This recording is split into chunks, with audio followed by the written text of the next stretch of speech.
Sir, sino po sila, sir? Matthew Mendoza, boss. Matthew Mendoza. Boss Matt, anong auto itong dala natin, boss? Toyota Yaris RS2 2013. 2013. Okay, boss. May tema ba yung auto natin, boss Matt? Actually, dapat mag-Euro ako, pero medyo yung direction niya ngayon, medyo napunta na rin sa Japan. JDM na rin, eh. Kasi medyo nabilan ko ng mga bride seats, tapos yung mga ibang piyesa natin, Japan din. So, boss, ito, very curious sa mga auto. Paano ka ba nahilig sa pagkukotse, boss? actually, nung bata pa ako, boss, sobrang hilig ko na sa cars. Tapos, ayun, nagkataon ako nung nagka-lisensya ako, ito yung naging first car ko. Oo, sana all, ganito kagad first car, boss Matt. Boss, actually, hindi ko rin alam yung like value nung Yaris. So, nung nagkaroon ako nito, pinag-aralan ko rin siya. Tapos, nalaman ko na lang na, RS2 pala to, merong RS1. Tapos, pwede ka maglagay ng mga modelista. Yung mga, mods, eh, no? Yeah, yung mga kit. So, yeah. Slow build lang din siya. Slow build lang. Ayun. Pero, natin, isa-isayin natin mamaya. Boss Matt, syempre di sa auto culture, okay lang po ba check natin interior, exhaust engine, ba okay lang, boss? Okay lang, boss. Pwede, so tara.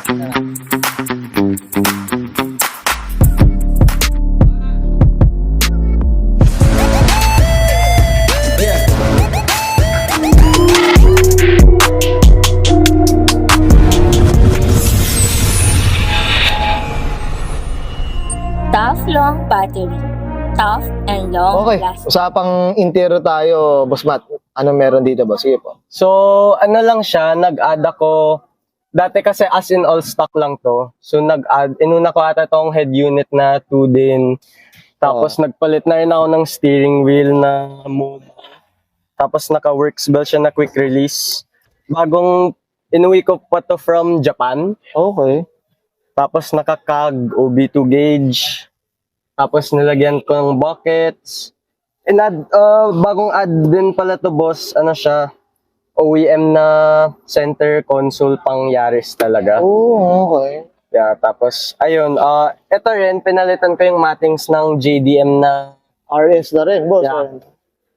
Kung mapansin nyo, boss, ano siya eh, pang right-hand drive siya. Ganun medyo talagang iba Japan, yung- boss, eh, no? Yeah.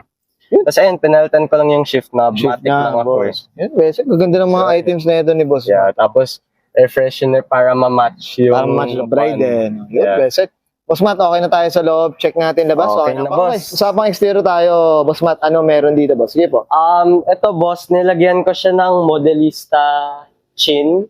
Okay. So, RS2 yung bumpers natin. Tapos, ayun, all the way RS2 siya. Tapos, nilagyan kong modelista chin sa harap.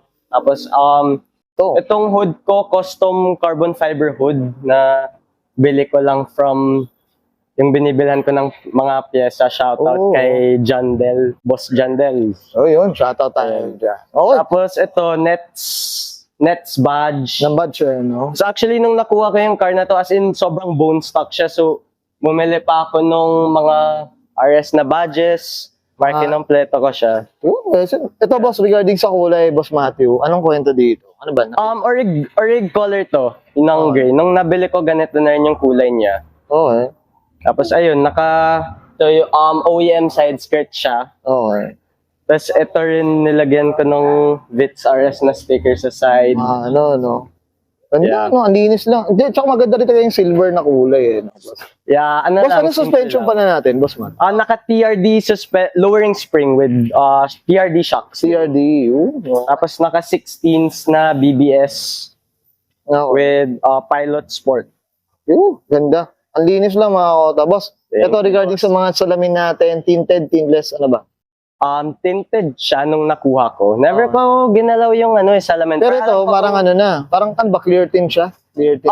Clear tint. Kung mapansin mo sa sun, medyo bluish yung pagka niya. Okay. Yeah. Gusto ko kasi nakikita pa yung loob para Mas maganda, no? Mas malinis, boss. Ito, boss, sa likod naman natin, boss. TRD wing lang.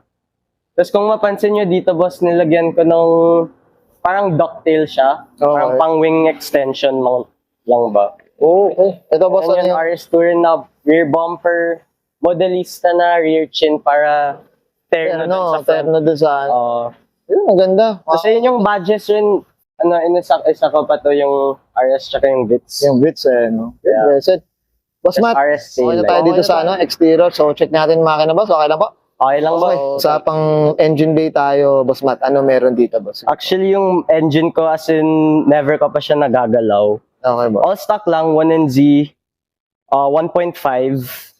Okay. As in, wala pa akong napapalitan sa engine kasi inuna ko talaga yung interior, exterior. Yun talaga, boss. Eto, di ko pa siya nalalagyan ng bolt-ons. All stock siya na 1NZ na 1.5. Yun, boss. Ito regarding consumption. Sobrang tipid niya actually. Oo. As in, parang masaya na tipid pa. Masaya na. Very- Maintenance, in terms of maintenance naman, boss, kamusta na? Sobrang reliable as in never pa ito nasira sa akin. Sabi daw nila 1NZ talaga pinaka-indestructible na engine.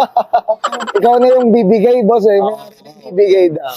Yes, boss. Diyos ko, sana all. Ayun, all stock lang. All stock lang. Yo, Boss Matt, okay na tayo dito, boss? Okay na tayo, boss. Thank you. Okay yan guys, nakita natin interior, extra engine bay. Syempre, usapan tayo. JDM Inspired dito kay Boss Matthew Mendoza. Boss Matt, ano tayo?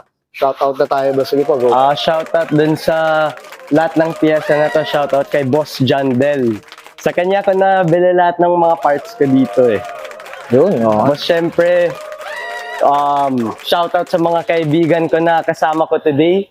Si Popoy at si Gian, shoutout sa'yo. Yun, oh. Boss, sa mga shops, sa mga ano ba, may mga pinagpapagawan ba sila, boss? Or Actually, wala masyado. Modi parts lang talaga, boss. Shoutout sa Modi parts. Modi. Sila yung nagtulong para buuin yung mga ibang parts. yan, guys. Okay. Boss Matt, okay na ba? Okay na, boss. Okay, sige, sabihin ka Sir Matthew Mendoza, pasa ka ng 2012. Usapang Toyota Yaris, usapang RS2 variant, usapang JDM Inspired, and this is Soroco.